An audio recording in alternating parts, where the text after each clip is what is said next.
This is Falan. He's 14, and in just 6 months, he's built a car detailing business that's already made over $4,000. But what if I told you that that's barely scratching the surface? Because there's one shift Fallon could make that might turn this into a 100K business, and most young entrepreneurs never even consider it. I'm Anand Sanwal. I've built big businesses, and now I help young founders grow theirs through the Formidable Fellowship. In this episode, we break down exactly what's working for Fallon, where he's leaving money on the table, and the one move he could make that would dramatically increase his sales. Stick around. The last 5 minutes have some gems. Let's get into it. Hey, Fallon, good to see you. So let's start with tell us what your business does. So I have a mobile car detailing business. So we will come to you and we will professionally detail the interior and the exterior of your car. In the last 6 months, we've made around $5,000. So we're projected in a year to make around $10,000. Our costs are really low right now because we try to buy in bulk. So I would say around 1,000 of that, or maybe even 500, has been cost of product and chemicals and pressure washers. So I'd say that our margins are pretty good. Around one car would take 2 hours, so we would take around 3 to 4 cars every weekend. If you had to draw up your ideal customer, like what do they look like? Yeah, so especially in my neighborhood, it's filled with more older people, maybe in their 50s to 60s. They're more kind of laid back, I would say, where they just it's easy scheduling. They're usually retired, so they're home all day. And what do you charge them? So we base the price on how dirty the car already is and the size of the car. So a sedan, I would say around $80 to $100. For a midsize SUV, I would say around 90 to 110. And then for an SUV, I would say around 100 to 130. And then with the additional upsell of our ceramic coating spray, $20, which they can additionally add. And how'd you come up with that pricing? Did you look at other people doing detailing in the area and you kind of undercut them, or like where did the pricing come from? Yeah, so there's this detailing store not too far from my house, and I scanned their QR code and it takes me to this website, and they had all of their prices. And does that other business, do they come to you or you got to bring the car to them? So that business, you have to bring the car to them. Okay, so you have this, so you're cheaper and you're more convenient, right? Okay. And how much, do you have a sense for how much of a discount you are versus them? Theirs, ours, just say the regular watch is $120. Theirs would be like 180 to 220. Oh, wow. Okay. All right. It's a big, big difference. Okay. Okay. Got it. So let's talk about marketing. Where do customers come from today and how do you find them or how do they find you? Yeah, so usually we started off going door to door. We, just knocked on people's doors, gave them our pitch, and they would most likely, we had a lot of success rate with that. They would most likely say yes. Okay, cool. Um, I mean, you've grown really quickly. I'm curious, where do you think the business, where do you want to take the business? You know, if we look out a year, 3 years, how big do you think this could get? So me personally, I want to take the business to, maybe 10, 20 grand a month in revenue. I'm curious, how much about building a business, running a business, like how much of this did you learn in school? Um, Not much. I mean, I take intro to business class right now, and I've learned how to send a proper email. But the business side, when it comes to like the cost breakdown and creating revenue and just what it takes, it was not taught to me clearly in school. Okay. If you could, wave a magic wand, like what do you think what would you hope school could teach you that might make you more successful in your business? So communication, I feel like in the business is really the key to success. If you aren't able, especially in the car detailing industry, if you aren't able to schedule a time and communicate and follow up on those maybe recurring customers, then those customers wouldn't be coming in, every weekend. Cool. Well, amazing what you built. I took a bunch of notes and I've scribbled them all over the place.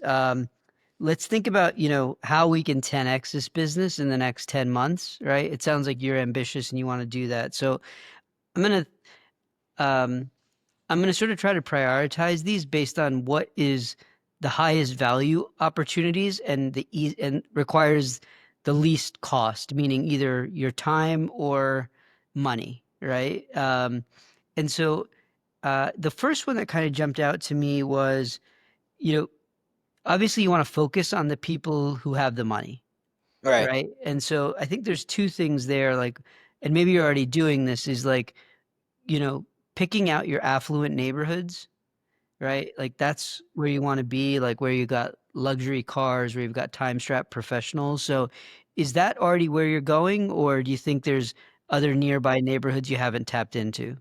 No, so in like my neighborhood, I would say are is more of the wealthy side. So that's why I've had a lot of success with the recurring customers. The neighborhood next door, I've also hit, but I have some trouble with, just people don't tend to really answer the door as much. Like my neighborhood, I had a lot of success with, but the next door neighborhood kind of had some trouble. I think it was like 8 houses in the neighborhood. It was a small neighborhood, and I think like two people opened the door. Okay, all right, yeah, that's always a challenge um, with door knocking. I guess the other thing there is just on pricing, right? So if you're in or approaching affluent neighborhoods, to me it seems like that's one of the simplest things to grow your revenue is you're at 110, and what did you say? You said the other guys were at, I look back at my notes, they're at 180 to 220, right? Like that's a huge delta between you and them, right? And then the thing you have is one, you're a freshman in high school, right? So like everybody's rooting for you, right? And then two, you're coming to them, right? And so there's a huge convenience factor, right? Like they got to go get in their car, drive to that place, and they could be sitting watching Netflix or hanging out with their family, and the work's getting done in their driveway. And that doesn't happen if they have to go to the other detailing company. So I think the one really easy thing to do to juice revenue is just increase your prices. And they don't need to be 180, but I suspect you've left a lot of money on the table or you're leaving money on the table with that price difference you have, right? So I don't know. Have you tried any higher prices? So I have tried around even like a $20 markup, and I don't know. I think it's just they don't see us as professionals because that we're in high school. So when I first initially give them the quote and they see we're high school students, we're not like this is not our full-time job.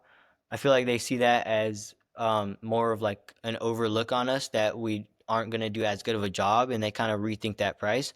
So that's why we stuck to the lower prices. I really want to transfer into those higher prices, but I don't know if the people are willing to pay. Okay. So I think my sense here is that, they're not really, the price isn't the problem. It's like they're just worried about like how credible you are, right? And so the ways to get around that is not by lowering your price, because I suspect if somebody's not willing to pay you 140, they're probably not willing to pay you 110, Right. Yeah. right? Like it's sort of like a binary thing. They're either paying you or you're getting zero, Okay. right? And so the thing that you can do to sort of alleviate their concern is, one, you can say like, oh, I worked with, Mrs. Smith down the street, or I worked with Cynthia down the street, right? The other thing is, if you are doing door knocking, is have a flyer with testimonials, Okay. right? And like, you have recurring customers, so clearly you're doing a good job and you have happy customers. Just ask them like, hey, I'm trying to grow my business. Could I get a quote? And you could just put, uh,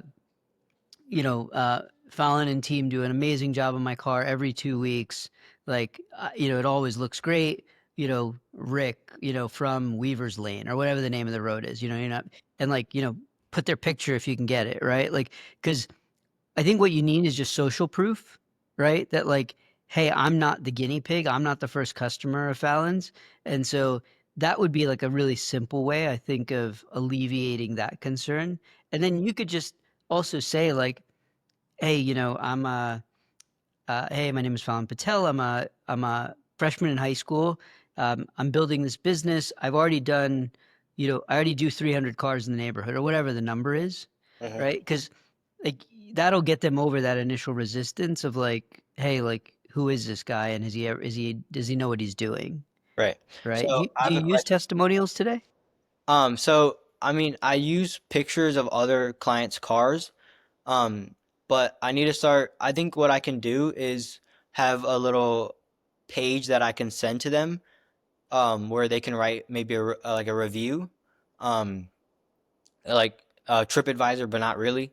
It's just like for car details where you can kind of write like what your experience was, and it's like a full like kind of like doc, and it has everyone's maybe like put a photo and then put like how they liked it and their experience, and then I can show that as like proof and credibility to the client and show them that like, hey, we're legit and we can do it. I think the other really big opportunity is fleets, right? And so, like, companies that run fleets. So this is maybe realtors, contractors, like delivery fleets, like, I don't know, like uh,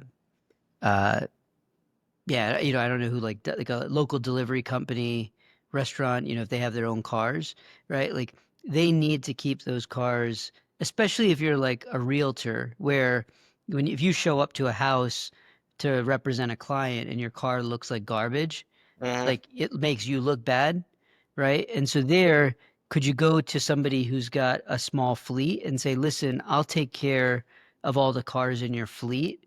Um, and you give them a little bit of a discount, but the nice thing there is you're not traveling because it's hopefully all in like one parking lot. Hmm. And so even if your price is a little bit lower, let's say it's 5 vehicles, and let's say you keep your $110 pricing, right? Now you got $550 and it's all in one place. You're getting sort of like this efficiency of effort that you can get from there. And if you tack on a couple of small fleets here and there, like now you're talking real revenue, right? And so, Yeah. um, like you got 5 vehicles, let's say just call it $100. That's $500 a month per fleet, and let's say you get 4 or 5 of them, like now you're talking like 1,500, $2,000 a month from just managing those fleets. So, like in a way of approaching this, how do you think I should approach it? So, like maybe like an Instagram like DM or like go up to them in person,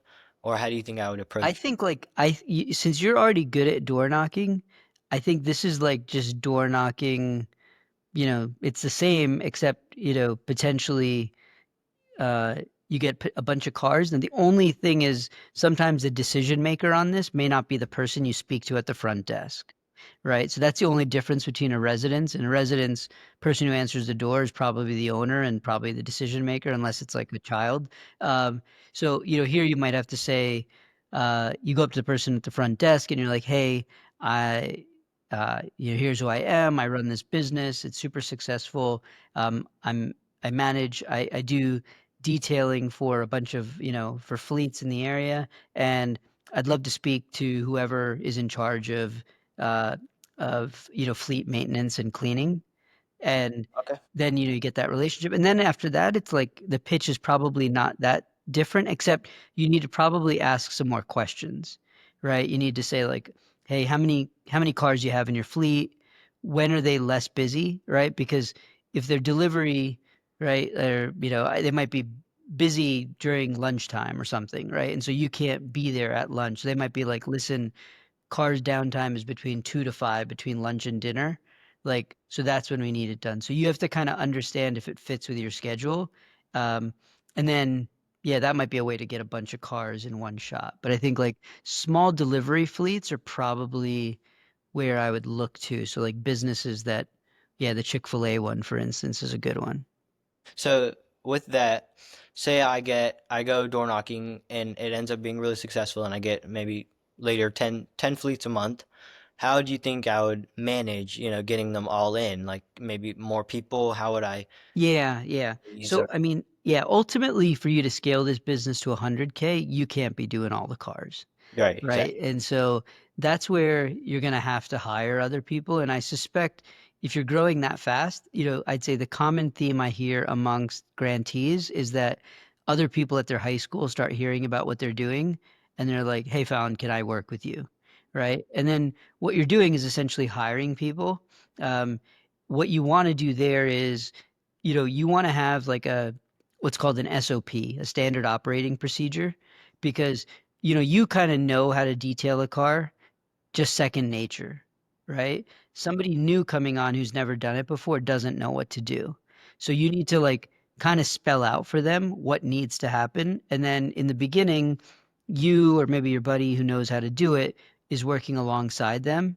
And it's kind of like riding a bike. Like you have training wheels in the beginning, and then which is you or your partner, and then over time the training wheels come off. Um, and then the big thing here is you want to make sure the economics work, right? Because let's say you have to pay that person, let's say you want to pay them well because you want them to do a good job and be motivated. Let's say you're paying them $20 an hour, right? And how long did you say an average car takes? 2 hours? Yeah, 2 hours. All right, so let's say a fleet, let's just use that number. So you're paying them 20 bucks an hour. It takes 2 hours. Right out of the gate, $40 is gone, right? Now you got your supplies and stuff. Let's just again, just to keep the numbers easy, let's say that's $10, right? So you're already at $50 out the door right from the beginning, right? Now, so you just need to make sure you charge enough so that, all of the time to schedule, if you almost thought of it like, what am I making per hour?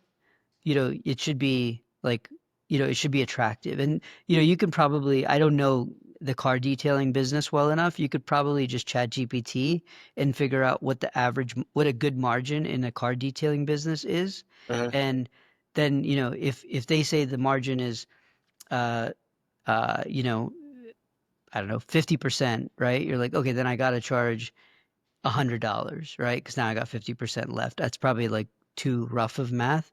But yeah, to scale, if you get a bunch of fleets, you're going to have to concurrently think about hiring people. All right. But I think the key is like the thing that people do sometimes when they hire folks is they just assume they'll get it. And again, they're not the founder, so you're going to care more than everybody. That's always the case. And Exactly. then you like cars and you've gotten into this.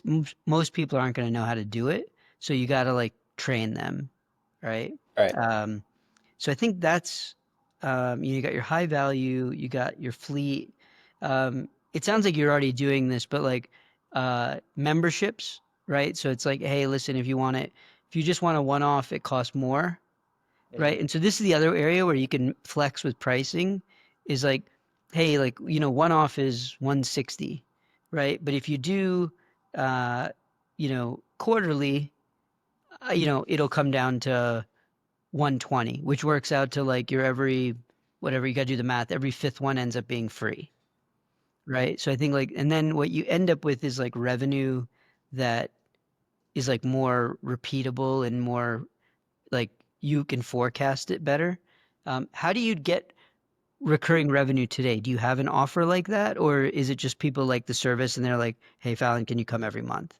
Yeah, so it's mostly they like the service and they want us to keep coming back because they like their cars clean. Yeah. But with that, we'll also take off like $10 or $20 depending on the vehicle, and depending how the length of time is.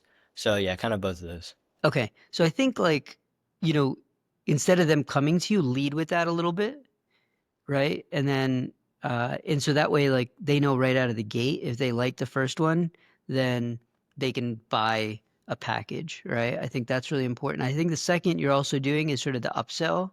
Um, and so I wonder, you're where in Georgia?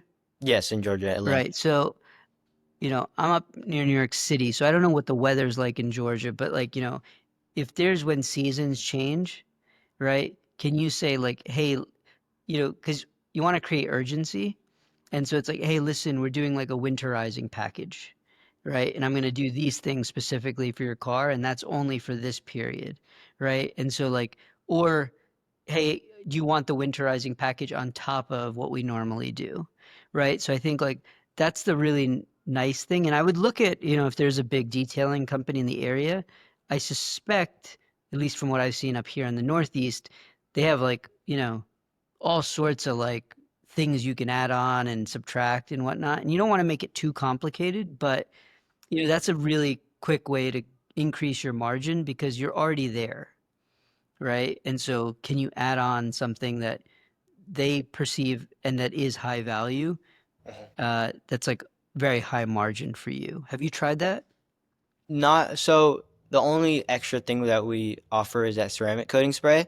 But do you think that I can, since I do it over text message, I can send them over a link and it takes you to this website, and it has like boom, like drop downs and bullet points, and they kind of just pick every option that they want, and based on the coding that I put into it, it'll tell you your price, and it'll tell you like you get to pick everything that you want to add on to the Yeah, so the thing here is that like every time you make the customer do something, you're increasing the friction for them.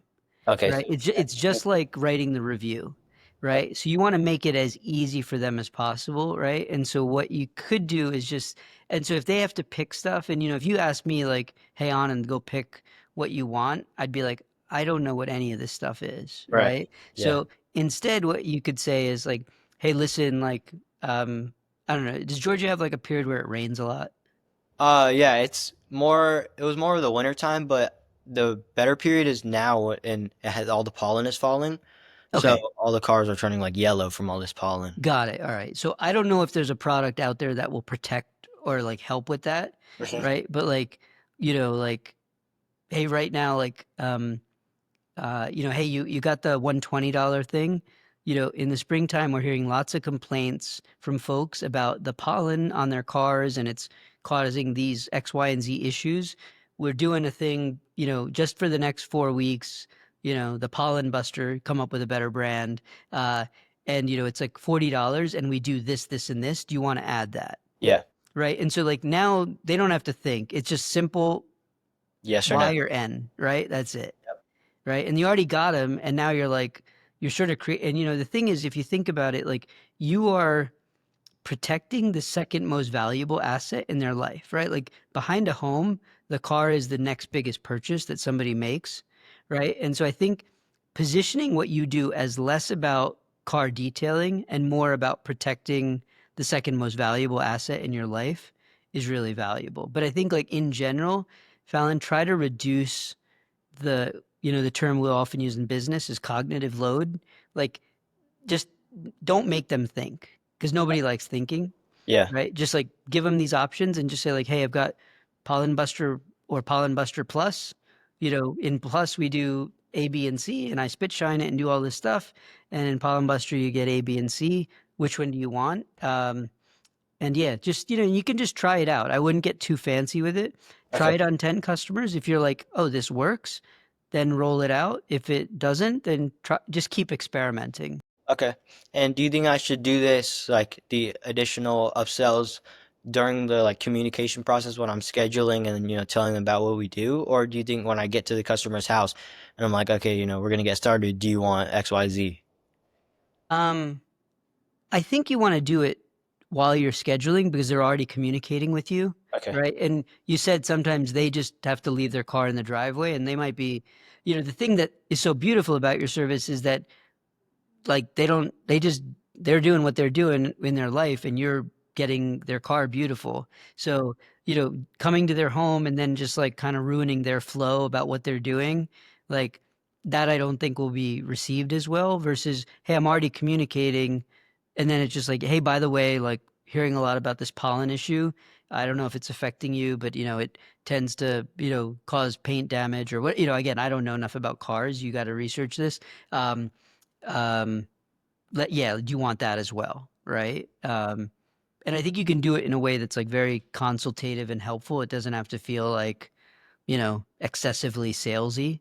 And you're just like, hey, this is a problem, Yeah, right? just Like up here in the north. and I was just trying to help you out. Yeah, exactly. Like up here in the Northeast, like they're always like, hey, do you want to weatherize your tires? Right. I have no idea what it means. I'm like, yep, do it.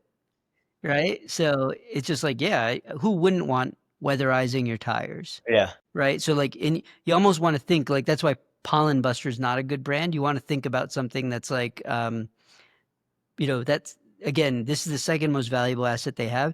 Think about a name that's like protecting in nature. Okay. So I Right? don't want to give them the actual product name because they might not know what it is, but kind of give you like in the name like what it does and make it kind of sound like someone like a 5-year-old can understand what it does. Yeah, because you're not selling ceramic cleaner, right? Yeah. You're selling the benefit, Exactly. right? Okay. Nobody cares about ceramic cleaner. They care about my paint's not going to look old if it's sitting in the sun.